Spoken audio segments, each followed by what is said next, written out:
अच्छा भाई, इस बार सरपंची का वोट पड़ेगा, किसको खड़ा करें? तो पूरा गांव कहता है कुछ भी कहो, इतने साल उसे वोट दे लिया, इतने साल उसे दे लिया, अब नहीं। अपने माता पिता को जो अपनी आंखों में बिठा के रखता है, एक बार उसे अवसर देना चाहिए, क्योंकि जिसे अपने माता पिता की सेवा करने की आदत है वो संपूर्ण गांव की सेवा कर सकता है।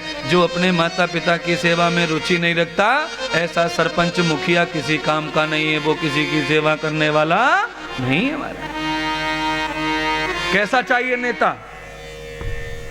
गांव का प्रमुख इंसान कैसा चाहिए? शराब पीने वाला नहीं, ऐसा नहीं चाहिए।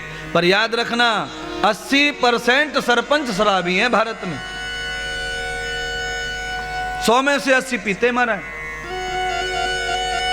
गुटखा तमाकू तो बिल्कुल उनकी जेब में भरा ही पड़ा रहता है। अब बोलिए, गांव का मुख्य आदमी ऐसा होगा तो गांव की प्रजा क्या करेगी? हाँ, यस्यम राजा प्रजा तथाम, राजा अगर ऐसा है तो प्रजा कैसी होगी? इसीलिए वशिष्ठ कहते थे, हे राम, तुम राजा बन जाओगे तो राम राज आ जाएगा। दैहिक दैविक बहुतिक तापा, राम राज्य नहीं काहुए व्यापा। राम का राज्य किसी के लिए क्यों दुखदाई नहीं हुआ? क्योंकि राम के राज्य में अतिवृष्टि नहीं हुई, कभी अकाल नहीं पड़ा। राम के राज्य में कभी तूफान और भूचाल में, तूफान में कभी वृक्ष नहीं गिरे। बोलिए, ऐसी आंधी नहीं आई कि वृक्ष उखड़ जाए।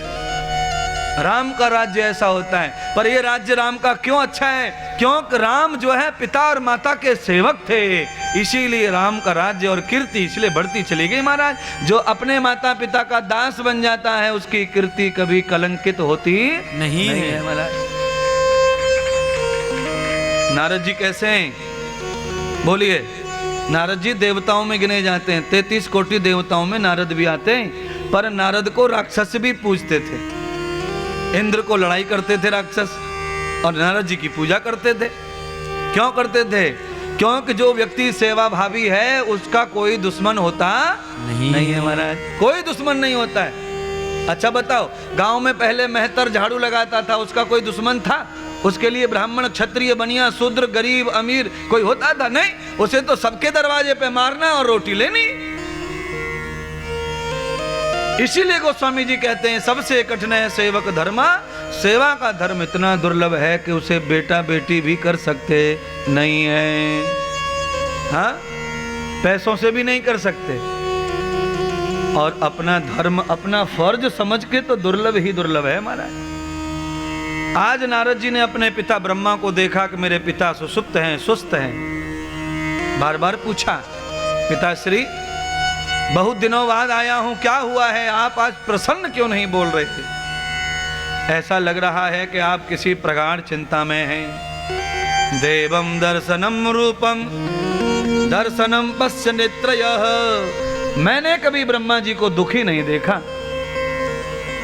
क्यों नहीं देखा? देखिए, ब्रह्मा जी भी एक देवता ऐसे हैं जिन्हें देवता, इंसान और दैत्य सब पूजते थे। ब्रह्मा जी को भी देवता, इंसान और दैत्य, राक्षस भी उनकी पूजा करते थे। जितनी भी कथाएं आती हैं पुराणों में, सारे पुराणों में आप देखना राक्षस किसकी भक्ति करते? शुक्राचार्य गुरुजी की और ब्रह्मा जी की। क्योंकि ब्रह्मा जी ने पैदा किया औलाद के रूप में, तो ब्रह्मा जी का फर्ज बनता है कि वो सबको दया करते हैं। ब्रह्मा जी सब पर कृपा करते हैं महाराज। हाँ, इसीलिए ब्रह्मा जी ने सब राक्षसों को वरदान दिया था। रावण को भी वरदान दिया था महाराज। देवम यथा मूलस्य देवम जाताम प्रपन्नया यदम जाताम समाभूय ब्रह्मा नारदौ तथा।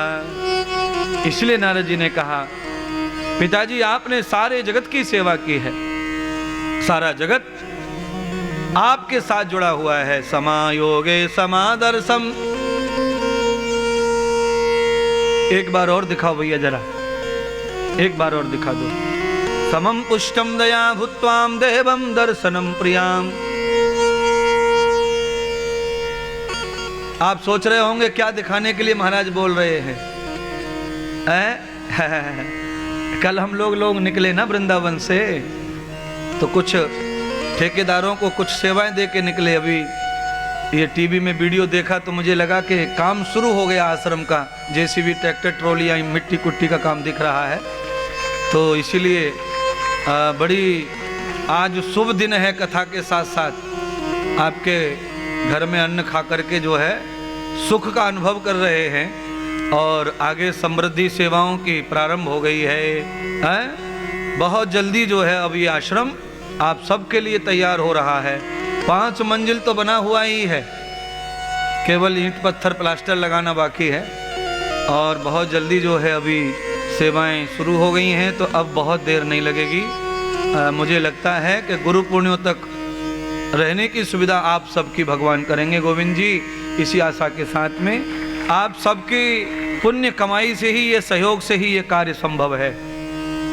सभी लोग इसी तरह सेवा में जुड़े रहें, और अगर आपको हमारी सेवाएं, हमारा कर्म अच्छा लगता है तो अवश्य ही आप अपनी पवित्र मेहनत की कमाई थोड़ा थोड़ा श्री धाम वृंदावन में भेजकर अपने कर कमलों से अपने पितरों का उद्धार करें।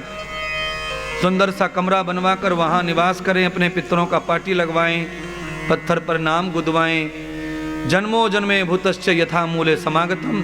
कम से कम कहते हैं कि गौलोक में भगवान का स्थान, पितरों का स्थान निहित हो जाता है। श्री धाम वृंदावन में इस तरह कमरा या जमीन थोड़ी सी अपने नाम से हो जाती है।